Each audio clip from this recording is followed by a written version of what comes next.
Oke, ketemu lagi di video yang kesekian kalinya gitu ya. Entah ini video yang keberapa, pokoknya ini materi masih di kelas 9 gitu ya. Materi bangun ruang sisi lengkung ya. Jadi salah satu topik bahasan yang akan kita bahas sekarang yaitu tentang tabung nih ya. Tapi kalau misalnya, oh ya sebelum situ nanti intinya bahasan tabung ini akan ada dua gitu ya, luas permukaan sama volume. Mungkin nanti juga akan kita lihat juga jaring-jaringnya seperti apa gitu ya si tabung ini. Sebenarnya ini udah sih dia di SD atau di jenjang sebelumnya udah dibahas gitu. Cuman lebih detailkan lagi bahasnya di kelas 9. Kalau dilihat di mind mapnya atau peta konsep bahasan bangun ruang sisi lengkung ini, jadi ada 3 episode lah ya, kita baginya jadi 3: tabung, kerucut, sama bola. Jadi masing-masing bahasannya itu ada jaring-jaring, kemudian luas permukaan, sama volume gitu ya, sama satu lagi penyelesaian masalahnya terkait dengan bangun ruang tersebut gitu ya. Di kerucut juga sama, kecuali yang bola ini nggak dibahas tentang jaring-jaringnya gitu ya, karena emang ya nggak khusus ada bahasan tentang itu gitu ya untuk bola. Jadi yang kita bahas untuk jaring-jaring tuh hanya di tabung dan kerucut doang ya. Kita langsung aja masuk ke episode 1 yang tentang tabung lah ya. Oke, kita mulai masuk ke luas permukaan tabungnya dulu. Jadi di sini ada sebenarnya ada tabung ya. Kurang lebih gambarnya kayak begini. Terus kemudian nanti kalau misalkan kita bongkar gitu ya, jadi jaring-jaringnya yang kurang lebih kayak gini. Jadi ada 3 sisi. Ada sisi atas yang ini nih ya, bentuknya lingkaran ya, karena ini si atasnya juga berupa lingkaran melengkung gitu ya, makanya di sini masuk kategori bangun ruang sisi lengkung gitu ya, karena ada lingkarannya di sini. Terus kemudian bagian yang tengahnya lah ya, ini dibongkar jadi bentuknya kayak persegi panjang. Terus kemudian ini bawahnya juga bentuknya lingkaran gitu ya, ngikutin yang atasnya. Sebelum ke sini kita lihat unsur-unsurnya dulu lah ya. Bagi coba pakai warna merah sini.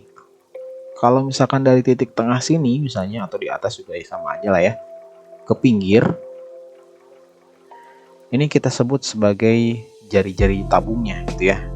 Nah ini jari-jari, sebenarnya jari-jari ini munculnya dari yang tadi ya, akibat dari si alasnya atau tutupnya yang atas itu bentuknya lingkaran. Kalau lingkaran kan biasanya suka ada unsur jari-jarinya gitu ya, dari sini titik tengah kemudian ke pinggirnya.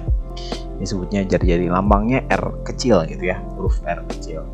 Terus kemudian kalau misalkan ditanya dari ujung ke ujung disebutnya apa? Ini sebutnya diameter ya, atau bisa dilambangin sama huruf D kecil gitu ya. Ini diameter. Jadi diameter ini sebenarnya atau ukurannya itu 2 kali dari panjang jari-jari gitu ya. Jadi kalau misalkan ada diameter, misalkan tabung diameter 10, ya berarti jari-jarinya 5. Kalau misalkan jari-jarinya 2 gitu ya, 2 cm misalnya, berarti diameternya 2 kali lipatnya dari jaring-jaring. Ya jari-jari, sorry, dari jari-jari jadi 4 gitu ya, dan seterusnya. Terus selain dari jari-jari sama diameter, ada juga ini dari atas ke bawah ya. Ini sebutnya tinggi itu atau T kecil ya. Bisa di pinggir sini ya, sama aja lah ya untuk tabung sini. Atas ke bawah ini tinggi gitu ya, dari atas ke bawah. Nah kemudian kalau misalkan kita mau cari luas permukaannya, gimana caranya gitu ya. Jadi kita pakai selalu konsep atau prinsip mencari luas permukaan suatu bangun ruang gitu ya, mau bangun ruang sisi datar, mau bangun ruang sisi lengkung gitu ya. Prinsipnya hanya satu, jadi prinsipnya adalah ini nih, hitung luas total sisi-sisi bangun ruangnya. Jadi di sini ada sisi atas, tengah gitu ya, sama bawahnya gitu ya. Kalau atas dan bawah ini bentuknya kayak lingkaran. Kalau misalkan yang tengah ini, nah sekarang ada istilah baru. bukan sisi tengah gitu ya, tapi di sini kita sebutnya selimut ya. Ini selimut tabungnya. Nah, ini nih ya. Jadi yang melingkarnya ini bagian tengahnya gitu ya, kita sebutnya sebagai selimut sekarang ya. Selimut dari tabung.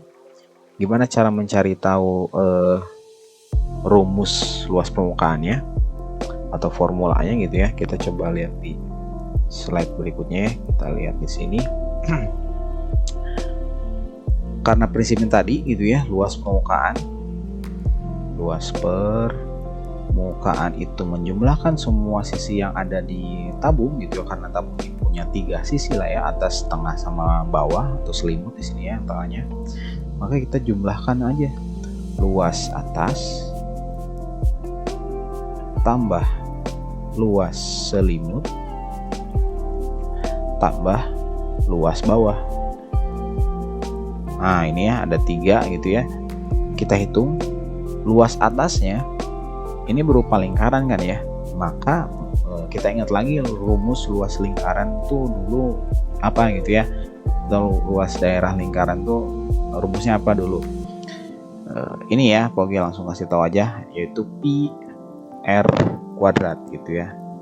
Pi kali r dikuadratkan r-nya gitu ya. Pi r kuadrat. Kemudian untuk yang selimutnya ini sini kan bentuknya kayak persegi panjang, luas persegi panjang ya, berarti panjang kali lebar kan ya. Nah tapi di sini panjangnya atau lebarnya dulu lah ya. Lebarnya ini mewakili tinggi tabungnya ya. Nah ini tinggi tabungnya. Kemudian si panjangnya dari sini ke sini gitu ya. Nah ini yang Pogi tebelin warna merah ini ya. Ini panjangnya gitu ya. Ini ukurannya atau panjangnya sepanjang keliling lingkaran yang atasnya atau yang bawah ini ya, keliling lingkaran yang atas ini. Maka kalau misalkan begitu kita gunakan rumus keliling lingkaran gitu ya, yaitu 2πr gitu ya, si panjangnya 2πr. Atau kalau misalkan kalian pengen lebih tahu jelasnya kenapa kok bisa ini 2πr gitu ya, kalian kalau misalkan bisa membayangkan si selimut ini kalian gulung lagi gitu ya untuk menutup si tabungnya, maka ini ujung sini sampai sini akan menutupi atau melingkari gitu ya, melingkari si tutup atas dan bawahnya. Makanya digunakan dari sini ke sini itu panjangnya akan menjadi 2πr atau keliling lingkaran ini ya. Ini keliling lingkaran gitu ya. Ini nih si 2πr-nya. Kalau mau lebih detail lagi, kita simulasikan lah ya di sini. Oke, ada satu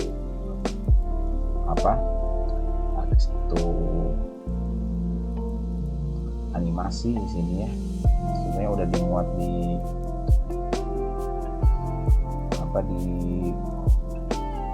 website matematika nih ya.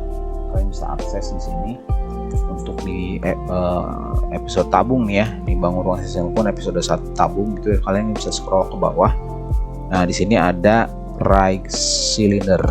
Ini lebih enak kalau misalkan kalian buka di PC atau di laptop gitu ya, karena kalau misalkan di handphone, Bobby pernah coba ternyata nggak muncul dengan sempurna sih tampilan ini nih ya, jadi nggak enakan.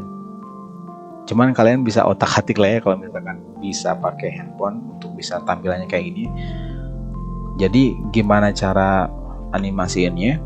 Ini ada tabung di sini nih, tabung tutup atasnya warna hijau dan bawahnya warna hijau juga.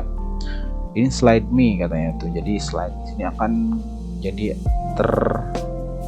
teranimasikan ya. Jadi asalnya ketutup gitu ya.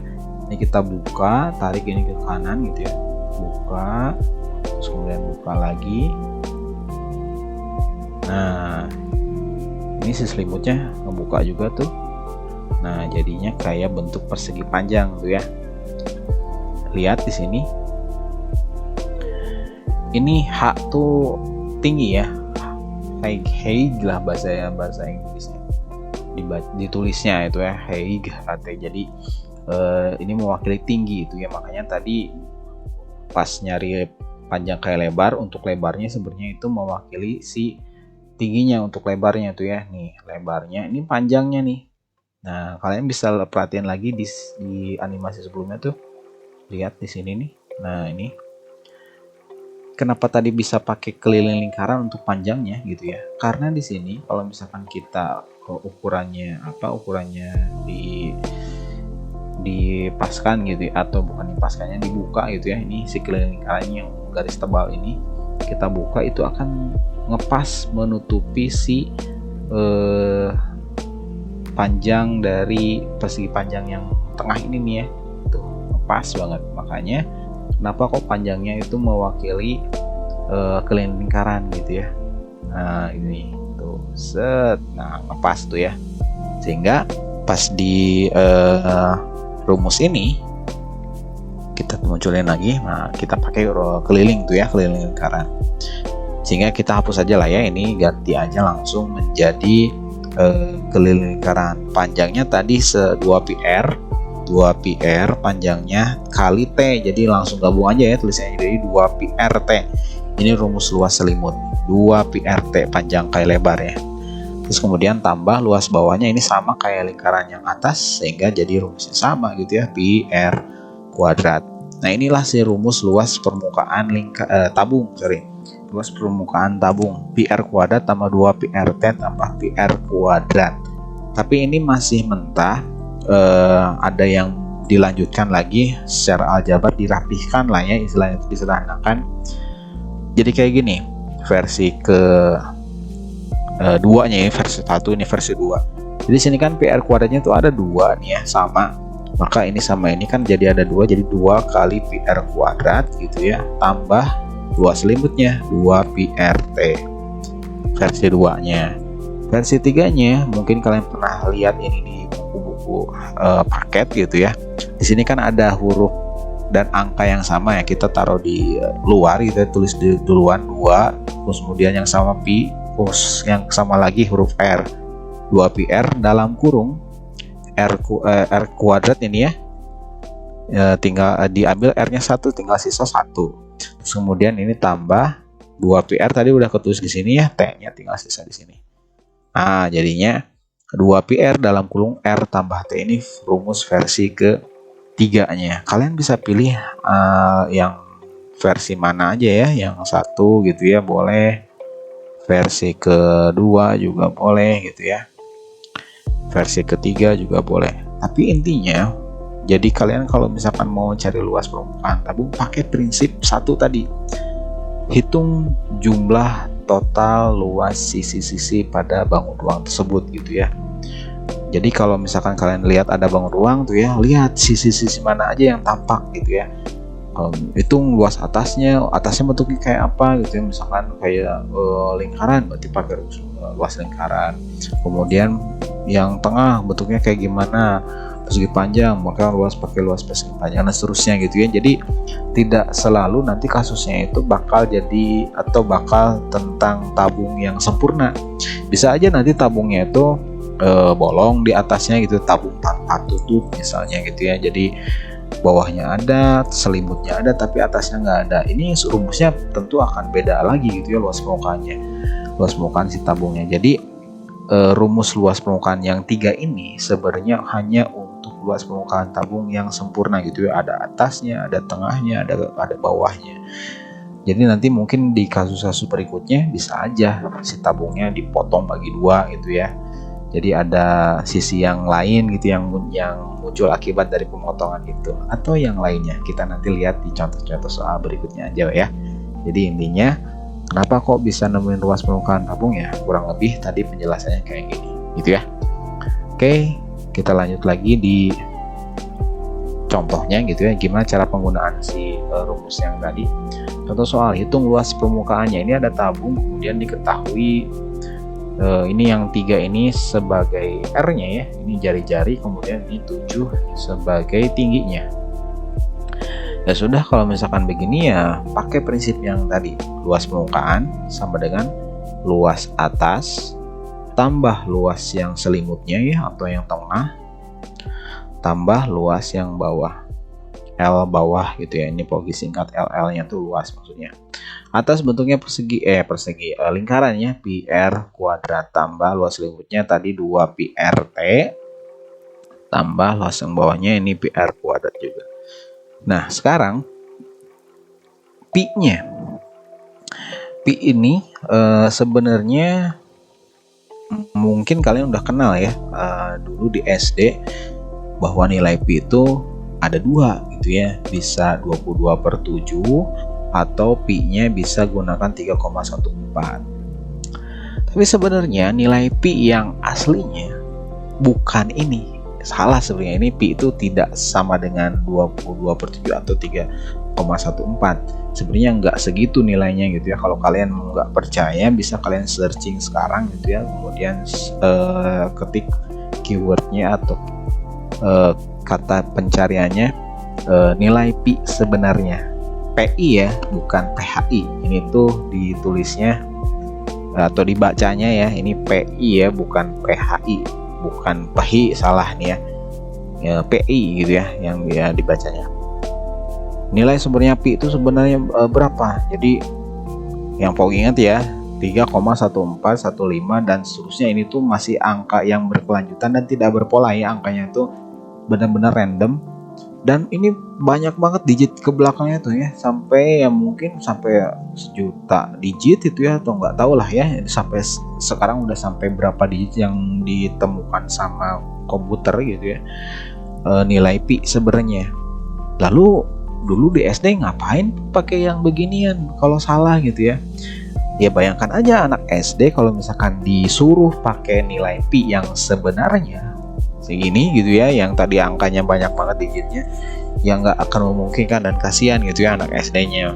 Jadi pakai pendekatan pi-nya itu 22/7 atau 3,14 gitu ya. Nah, sekarang kasusnya gimana tuh Pak kalau misalkan untuk menghitung ini gitu ya, ngitung si soal ini. Lihat di sini tidak ada keterangan pi-nya itu nilainya berapa, maka kalian tidak perlu menggunakan pi-nya itu 22/7 atau 3,14. Jadi tulis lagi aja sih nilai pi-nya gitu ya, kayak gini. Kemudian langsung skip ke nilai r-nya. R-nya di sini kan 3 ya.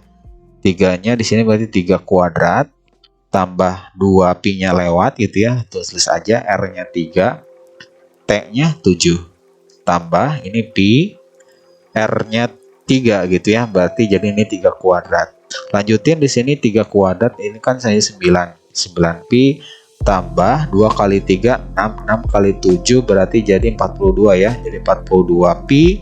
Kemudian ini lanjut sama tadi jadi 9 pi. Udah tinggal kita jumlahkan saja angka-angka depannya aja ya. 9 tambah 42 tambah 9 ini berarti jadi 18 tambah 42 berarti 60 ya. Nah, ini 60 pi. Gitu. Jadi luas permukaannya LP-nya, nah Pogi singkat-singkatnya di sini ya, 60 pi cm persegi ya, satuan dari luas gitu ya, 60 pi cm persegi. Jadi kayak gini gitu ya. Jadi seperti yang kayak dulu di aljabar X gitu ya, nilai X 9X tambah 42X tambah 9X yang cuman dihitung angka depannya aja, jadi kayak gini ya nilai pi-nya. Kalaupun nanti disuruh udah sampai sini terus kemudian disuruh pi-nya ganti jadi 22/7, ya udah tinggal ganti aja di sini pi-nya ya 60 kali 22/7 atau 3,14 ya, tinggal hitung secara matematisnya gitu ya berapa. Tapi kalau misalkan tidak ada suruhan atau permintaan dari soalnya menggunakan pi-nya yang 2 tadi gitu ya, ya sudah begini aja gua udah oke ya. Sip, ini contoh soal pertama. Lanjut lagi, kita lihat di contoh soal berikutnya. Hitung tinggi tabungnya. Nah, tadi kita mencari tahu si luas permukaannya. Sekarang diminta untuk hitung tingginya. Luas permukaannya udah ada gitu ya. Nah, 160 pi cm persegi. Gimana caranya? Ini biasanya kalau Pogi menggunakan prinsip tulis aja si rumusnya dulu gitu ya. Pogi pilih rumus yang lebih ringkas gitu ya, yang tadi 2 pi r r tambah t gitu ya untuk luas permukaannya. Kemudian tulis apa-apa yang diketahui di soal di bawah si persamaan rumus yang ini gitu ya. Jadi LP-nya kan 160pi. Terus kemudian ini 2pi, R-nya 4. Ini R di sini 4 juga, tambah T-nya nggak ada ya. Kalau nggak ada ya berarti tulis aja lagi T di sini. Gitu, tinggal kita kerjain secara aljabar. Di sini ada pi dan kemudian di ruas kanan juga ada pi, kita bisa coret ya, dibagi. Maksudnya itu jadi menghilang, jadi satu gitu. Kemudian ini dirapihin, 160 sama dengan 2 kali 4, 8 ya.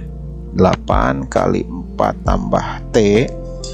Kemudian udah gini, kalian bisa kali pelangi aja di sini, 8 kali 4 sama 8 kali T. Lanjut di bawahnya 8 kali 4 32 tambah 8 kali T jadi 8T.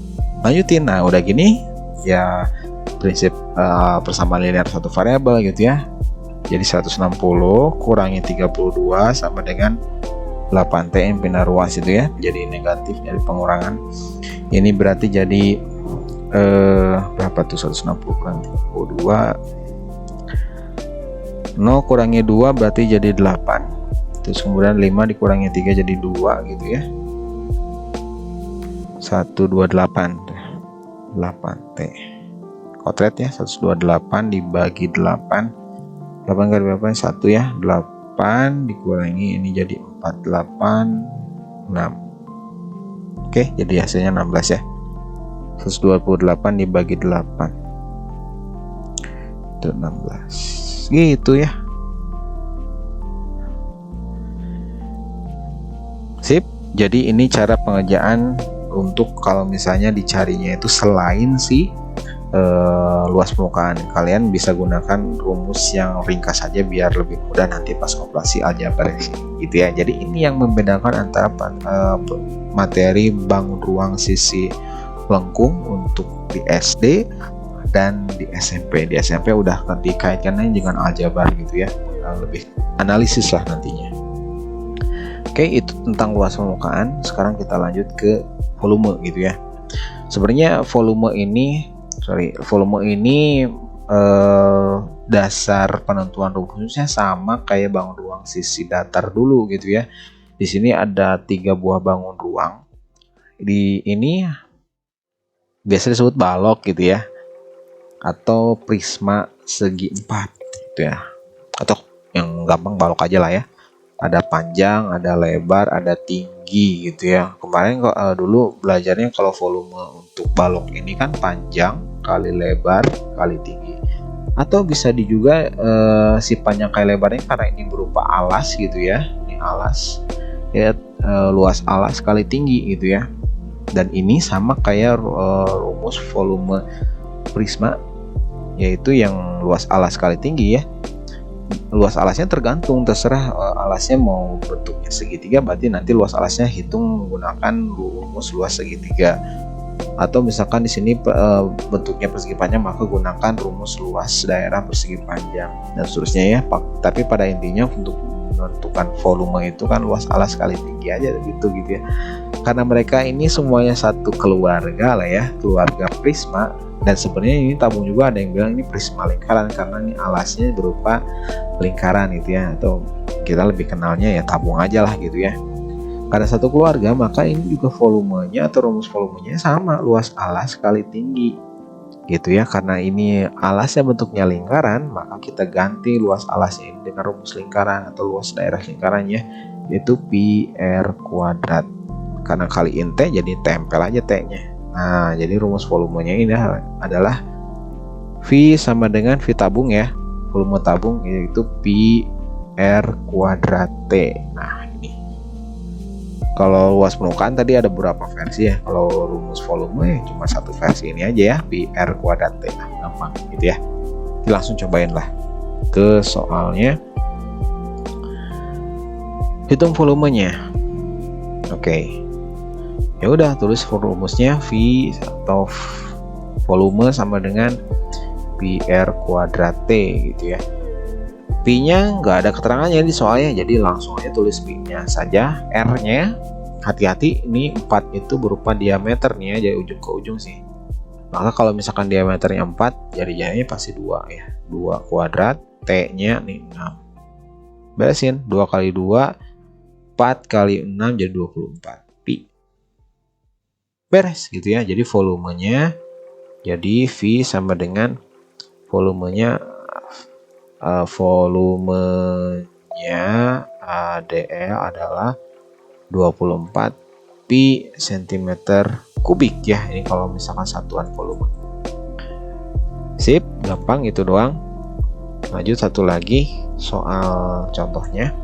Ini juga dibalik ya, volumenya udah tahu, kemudian yang ditanya adalah si R-nya. Jadi ya tulis aja dulu rumusnya ya, V sama dengan PR kuadrat T.